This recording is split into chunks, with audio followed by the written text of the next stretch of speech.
Today I'm going to be talking about waves. And a wave is a disturbance that moves energy through a medium. There are two main types of waves, including transverse and longitudinal waves. Here you're looking at a transverse wave because the disturbance is perpendicular to the wave's direction. Here you can see a longitudinal wave, in which the disturbance is moving parallel to the direction that the wave is traveling.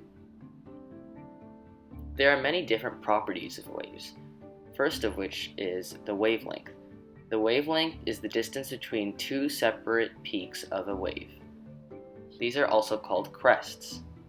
We also have the amplitude. The amplitude is the distance from the midline to any crest.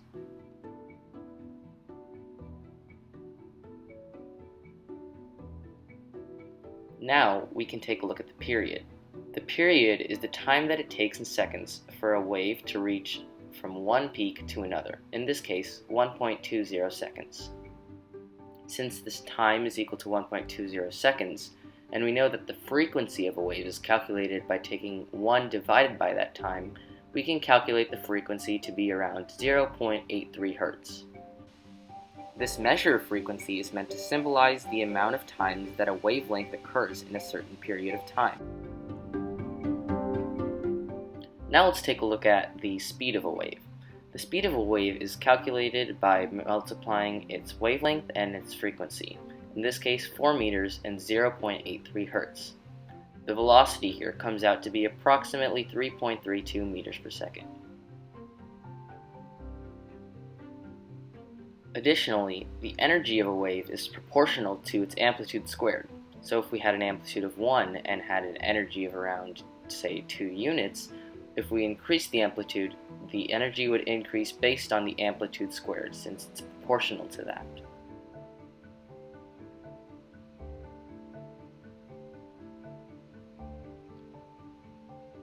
Now we're going to take a look at light specifically as a wave.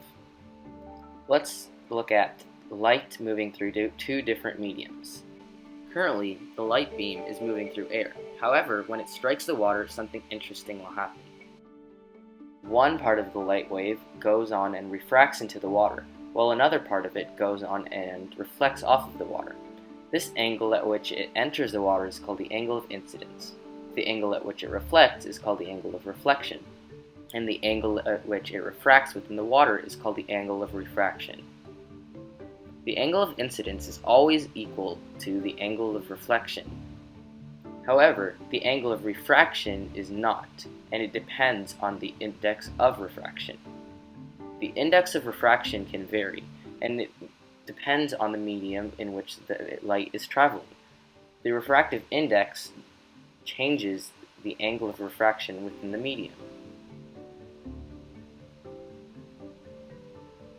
Now we'll talk about diffraction.